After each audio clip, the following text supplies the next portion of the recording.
Welcome on Trésor de l'Évangile. Bienvenue sur Trésor de l'Évangile. The title of our presentation today is Ellen G. White and the Seventh-day Adventist Church. The second part, la partie 2.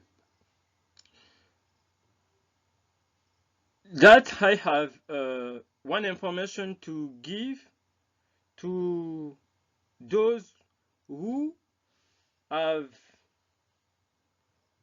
watched the first part of this presentation, Ellen G. White and the Seventh-day Adventist Church.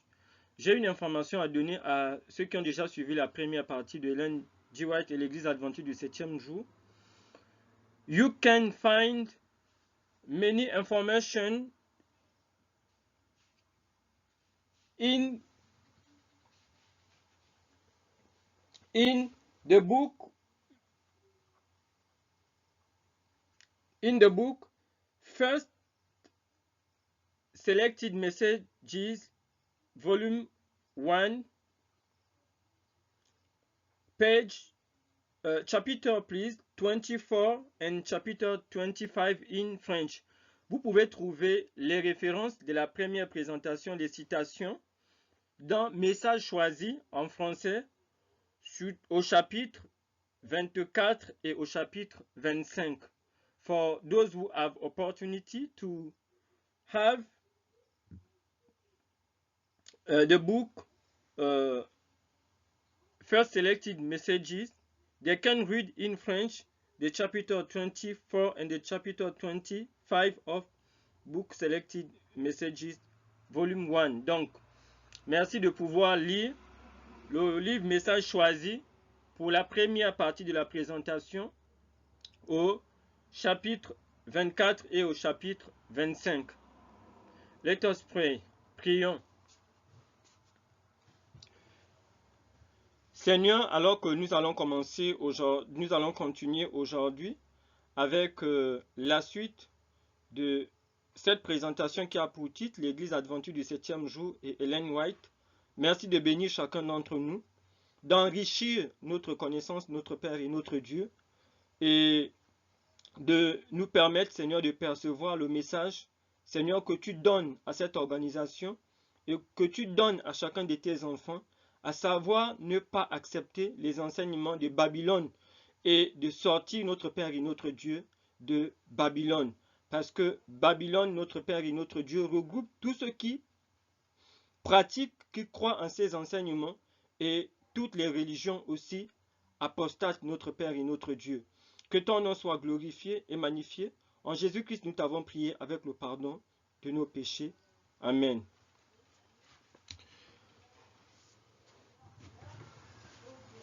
Alors, cet enseignement, nous allons toujours continuer à nous poser la question, quel est l'oméga des hérésies mortelles que Ellen White a déjà parlé en 1904? What will be the omega of deadly heresies that Ellen White has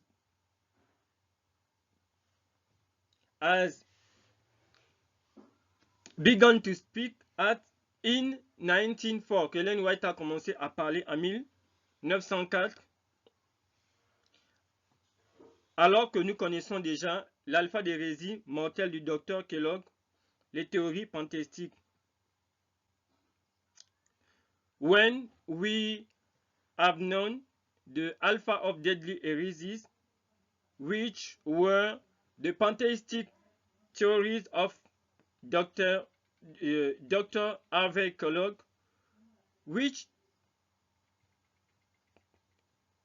teach that God is everywhere in everything and God is in essence not a personal being.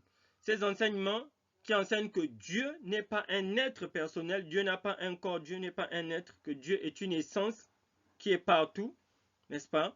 Et que Dieu est dans toutes choses. That teaching which are opposed to the teaching of Ellen G. White and the pioneers. Cet enseignement qui est opposé aux enseignements d'Ellen White et des pionniers. And we will watch today the following of this presentation. Aujourd'hui, nous allons voir la suite de cette présentation. Thank you to join us on Facebook and YouTube. Merci de nous rejoindre sur Facebook and YouTube. To like, to subscribe, and to invite brothers, parents, and acquaintances. Merci de inviter des parents, des amis à nous rejoindre sur Facebook, sur YouTube, de liker, de commenter et de nous abonner.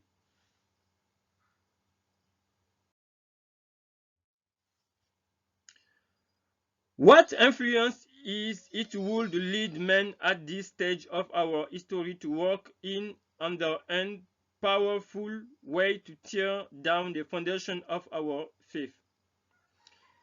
Quelle influence, n'est-ce pas, pourrait conduire les hommes à cette étape de notre histoire de travailler, n'est-ce pas, sous une puissance qui nous amènerait à détruire les fondations de notre foi?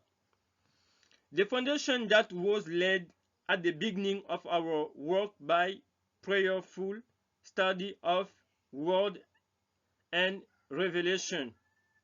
Alors, ici, Ellen White pose la question que quelle est cette influence qui pourrait amener les hommes à cette étape de l'histoire du travail de l'organisation adventiste, de travailler sous le contrôle d'une puissance qui les amènerait à détruire la fondation de notre foi. Donc ici, Ellen White ne dit pas de sa foi, elle dit de la foi de l'église adventiste de l'époque, elle et les pionniers. La fondation, the foundation that was laid at the beginning of work by prayerful study of word and by revelation. Elle dit que ces fondements, cette fondation a été posée par quoi? Par l'étude de la parole de Dieu et la révélation. Quelle sera cette influence?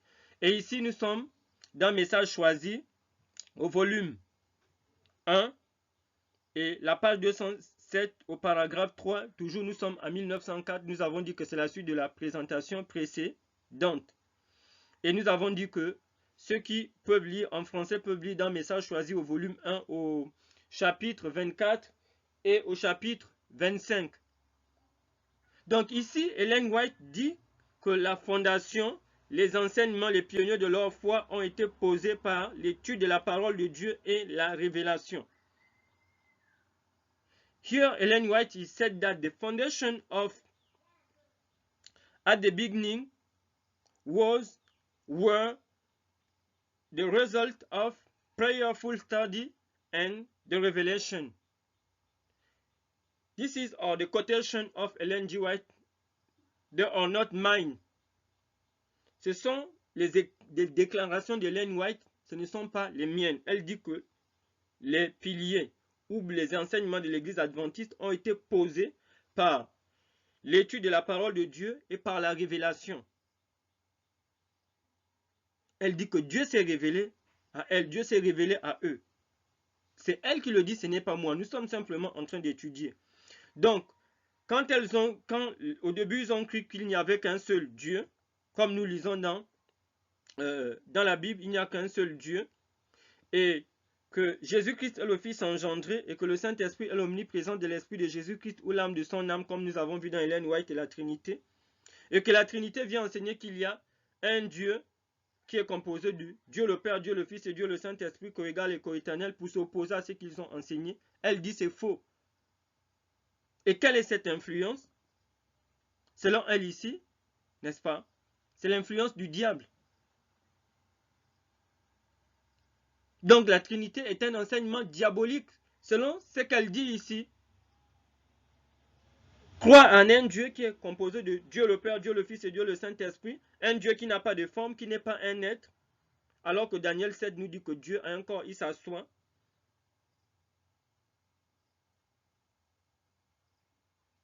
N'est-ce pas? Ce n'est pas le même Dieu.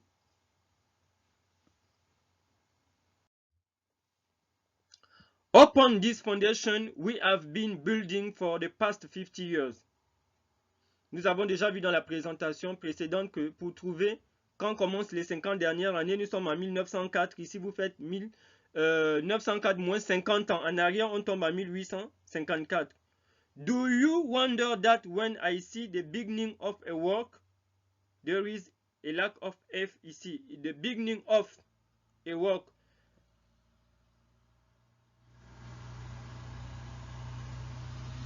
That would remove some of the pillars of our faith.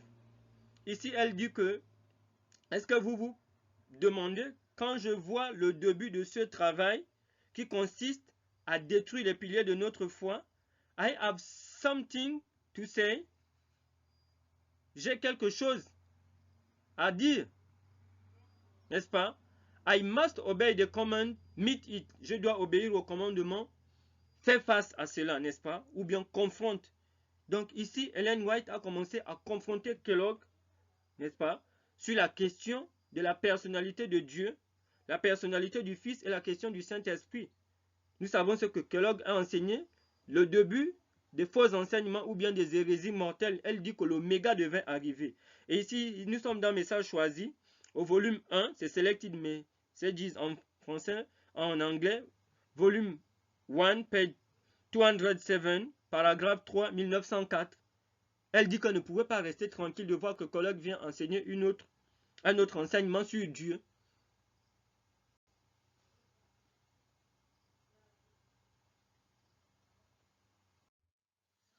Living Temple contains the alpha of these theories. Elle dit que Living Temple contenait l'alpha de ces théories ou bien le début.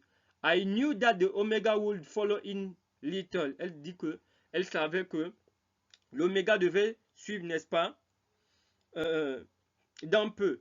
And I trembled for our people. Elle dit qu'elle a tremblé, n'est-ce pas, pour le peuple adventiste parce que c'est horrible qu'ils puissent abandonner, n'est-ce pas, les enseignements, les piliers de leur foi depuis 50 ans, autour de 1854, pour rentrer dans l'oméga des faux enseignements. I knew that I must warn our brethren. Ici, il y a un qui manque. Our, there is a lack of here. Our brethren and sisters not to enter into controversy over the presence and the personality of God. Ici, elle dit que je savais que je devais avertir à nos frères, à nos sœurs de ne pas entrer dans la controverse sur la présence et la personnalité de Dieu. Alors nous devons comprendre ici, ce n'est pas que Ellen White a interdit de parler de la présence et de la personnalité de Dieu. Ellen White ici dit que eux, ils avaient déjà posé le fondement par l'étude de la parole de Dieu et par la révélation. Et que c'est depuis 1872, ils avaient déjà les principes de foi, pas les croyances, les principes. En 1889, ils avaient aussi déjà des principes que vous devez chercher à voir. Quels étaient les principes de foi des adventistes en 1872 et en 1889? Alors qu'ici nous sommes en 1904, elle est étonnée que Kellogg en 1903 arrive avec son livre de Living Temple pour enseigner autre chose sur le Père, sur le Fils et sur le Saint-Esprit. The presence and the personality of God. La présence ici, ça concerne le Saint-Esprit et la personnalité de Dieu. De dire que Dieu est constitué, il y a un Dieu qui est constitué de trois dieux qui forment un. Un Dieu en trois ou trois dieux en un. Nous sommes en 1904. Elle dit que I knew that I must warn our brethren and sisters not to enter into controversy over the presence and the personality of God. Parce qu'ils avaient déjà des principes de foi sur Dieu, sur le Fils et sur le Saint-Esprit, alors qu'ici, le Living Temple vient balayer cela. On parle maintenant de Dieu le Saint-Esprit. Un autre Dieu séparé du Père et du Fils. On parle de Dieu le Fils. Dieu, le Fils, qui est coégal, coéternel avec le Père. On parle de Dieu, le Père. Et trois forment un Dieu, qui est un Dieu philosophique, un Dieu mystérieux. Alors que la Bible dit que la foi vient de ce qu'on entend. Ce qu'on entend vient de la parole de Dieu.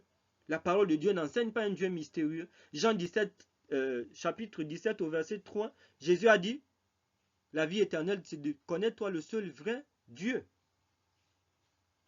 Donc ici en 1904, Ellen White n'est pas en train de dire, parce que les fondements étaient déjà posés, mais elle devait avertir les chrétiens, les frères et les sœurs de ne pas rentrer dans la controverse sur la présence et la personnalité de Dieu dans un autre débat. Alors qu'ici, Kellogg vient ouvrir un autre débat sur la présence de Dieu, sur le Saint-Esprit et sur la personnalité de Dieu. Alors que Dieu est un être personnel qui s'assoit qui a un corps. Kellogg vient dire que non, n'est-ce pas? Dieu est omniprésent par son esprit, comme Ellen White a enseigné. Kellogg dit que non, Dieu est partout présent dans toutes les choses.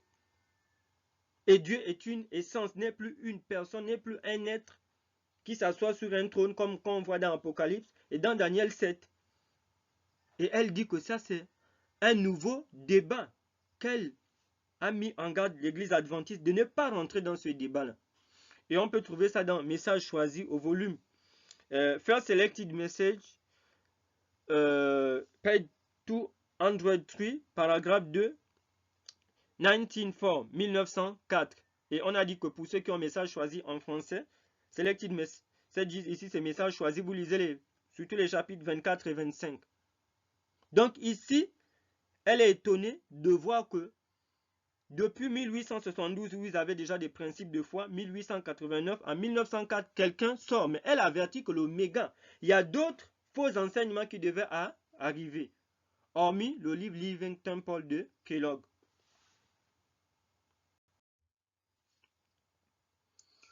To us, there is but one God. Elle dit, pour nous, pour eux, il y avait un seul Dieu, the Father, le Père, and one Lord, Jesus Christ, un seul Seigneur, the only begotten Son, le seul engendré du Père, pour eux. Eux, c'était qui? Les pionniers de l'église adventiste.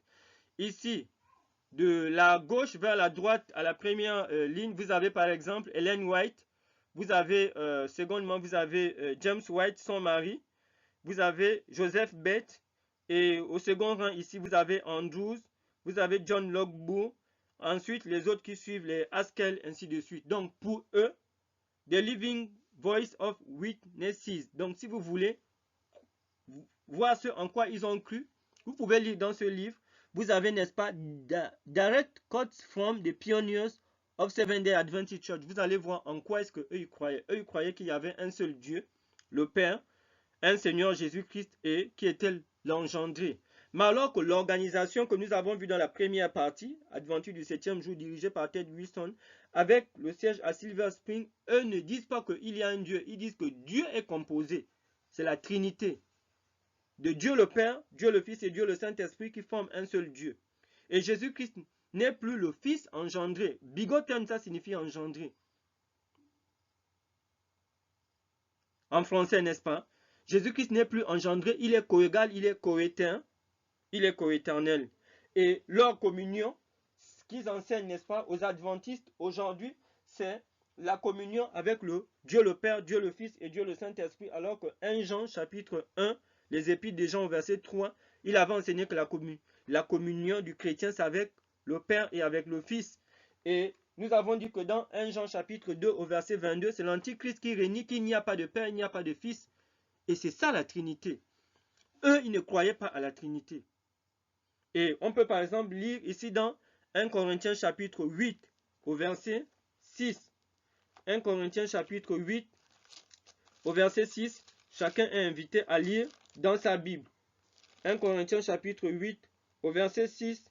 Il est écrit, néanmoins pour nous il n'y a qu'un seul Dieu, le Père, de qui viennent toutes choses et pour qui nous sommes, et un seul Seigneur Jésus-Christ par qui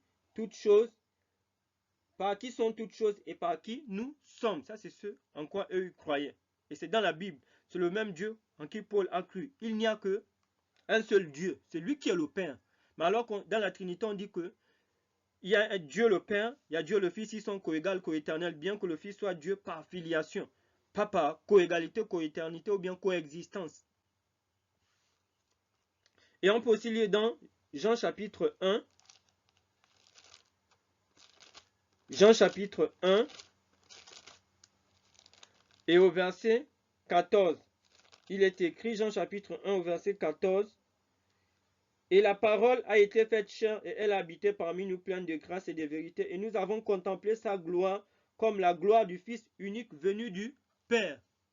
Donc Jésus-Christ ici, le Christ auquel il croyait, le Christ de la Bible, n'était pas le coégal, le coéternel. Il était le Fils engendré du Père qui est venu du Père. Et Jean 14, 23. Jean chapitre 14 au verset 23. qu'est-ce que eux y croyaient concernant la présence de Dieu, qui n'est que le Saint-Esprit, Jean chapitre 14 au verset 23. Jésus lui répondit, si quelqu'un m'aime, il gardera ma parole, et mon Père l'aimera, et nous viendrons à lui, nous ferons notre demeure chez lui. Donc, le Saint-Esprit pour eux, c'était l'omniprésence de l'Esprit de Christ, ou bien l'omniprésence de l'Esprit du Père et du Fils, étant donné que le Père, le Fils, n'est-ce pas, a reçu l'Esprit du Père, celui qui l'a engendré. Donc, l'omniprésence, l'identité du Saint-Esprit, pas la nature, parce que la nature, on ne peut pas expliquer ça. L'omniprésence. Alors que l'organisation actuelle enseigne que le Saint-Esprit est un Dieu à part, un être à part. Nous avons fait la différence entre personnes. Quand Ellen White dit troisième personne, on a parlé de personnalité, de personnage qui vient jouer un rôle. La deuxième définition qu'on a vue avec Webster, character of office, donc personne ne signifie pas forcément un être. Alors que dans la nouvelle organisation que nous avons vue, n'est-ce pas, le Saint-Esprit est un Dieu, un être à part, coégal, coéternel. Donc nous voyons que le Dieu n'est plus le même. L'organisation actuelle que nous avons vu la photo ne peut pas être le bateau qui va conduire le peuple de Dieu au bon port. Parce que ce n'est plus le même Dieu. Donc l'église qui va conduire le peuple de Dieu au bon port, c'est cette église, n'est-ce pas, qui croit en un Dieu, qui est le Père, et le Seigneur Jésus-Christ, et le Saint-Esprit qui est l'omniprésence. C'est ce en quoi ils croyaient. Malgré le fait que cela garde toujours le nom d'Adventure du 7e jour, ce n'est plus, n'est-ce pas, les mêmes enseignements et le même Dieu. La Trinité n'est pas le Dieu de la Bible, c'est le Dieu de Babylone. Et c'est l'adoration de la lumière, comme nous avons vu, il y a des présentations sur l'origine païenne de la Trinité et le Dieu de Babylone, sur le trésor de l'Évangile. Il faut les regarder. La marque de la bête et tous ces enseignements, n'est-ce pas, il faut les regarder. Vous allez comprendre, pour ceux qui n'ont pas encore regardé, n'est-ce pas, de regarder ces présentations. Ce n'est pas le même Dieu. Donc, les pionniers adventistes ne croyaient pas à la Trinité. Ça, c'est ce que Ellen White appelle les hérésies mortelles dont le début a commencé. Donc Kellogg en fait partie. Eux, ils ne croyaient pas en ce Dieu-là, la Trinité. Donc l'église d'Ellen G. White, bien qu'étant l'église adventiste du 7e jour, et l'église adventiste du 7e jour que Ted Wilson dirige aujourd'hui, le nom est le même, mais le Dieu n'est pas le même. Et ça, c'est la séduction du diable pour amener le plus grand nombre, et beaucoup ne lisent pas cela. Alors, nous avons ici Ellen White sur la divinité. Comme on a vu tout à l'heure, ce livre où il y a leurs photos, vous pouvez trouver leurs écrits à l'intérieur. Donc cette église-là, ici, n'a pas le même Dieu que l'église de Ted Wilson que nous avons vu, le siège à Silver Spring. Le Dieu n'est pas le même.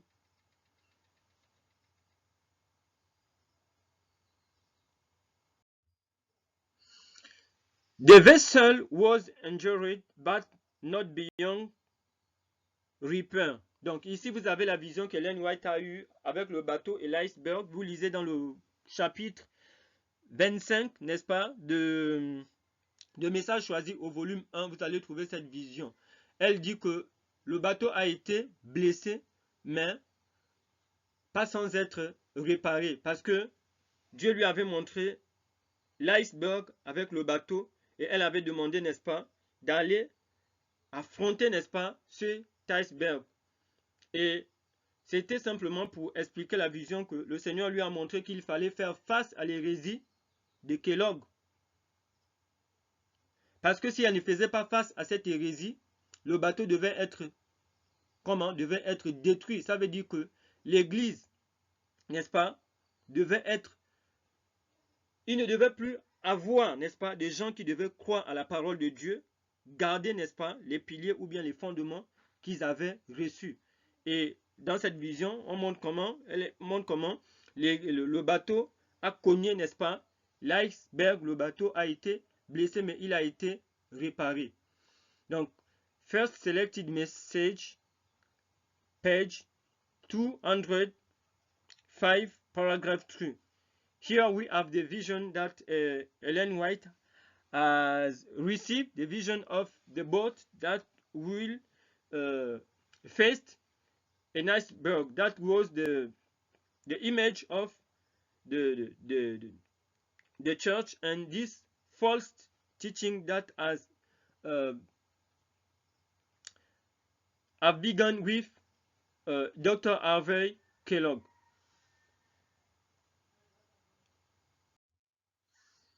Be not deceived, many will depart from the faith, giving heed to seducing spirit and doctrine of devil.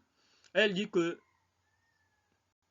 ne vous trompez pas, beaucoup vont quitter la foi et vont prêter une oreille, vont prêter attention aux esprits séducteurs et aux doctrines du diable. Donc ici en 1904, Ellen White était déjà en train d'enseigner que quitter les piliers de leur foi concernant le Père, concernant le Fils et le Saint-Esprit, c'était donner, prêter attention à quoi? À des théories, à des esprits séducteurs et des doctrines de Satan. We have know before us the alpha of this danger. Elle dit qu'en 1904, ils avaient déjà le commencement de ce danger. The Omega will be a most starting nature. L'Oméga devait être d'une nature, n'est-ce pas, très étonnante et très, comment dire ça, étrange et mystérieuse. N'est-ce pas? L'Oméga devait être d'une nature. Alors qu'eux, ils avaient déjà posé les fondements, les piliers de la foi sur Dieu, sur le Saint-Esprit. N'est-ce pas? Sur qui est Jésus? Matthieu chapitre 16. Verset 13 à 19. Où Jésus dit que Pierre dit qu'il est le Fils de Dieu. Et sur ce fondement, il devait fonder l'organisation nouvelle du nom. Jésus-Christ, c'est la métaphore. Ce n'est pas le Fils engendré du Père. Le Saint-Esprit, c'est un Dieu à part. Ça, c'est, elle dit que ce sont des doctrines du diable. Et ce sont des esprits séducteurs qui ont amené cela dans l'église adventiste du 7e jour. Et cette église adventiste du 7e jour n'est plus ce bateau. Parce que le nom est resté le même, mais le contenu, le Dieu n'est plus le même, les croyances ne sont pas les mêmes. Donc vous avez la référence ici. First Selected, message choisi, volume 1, page 197, paragraphe 4, 1904. Donc ici, nous sommes en 1904, quand elle a écrit ça.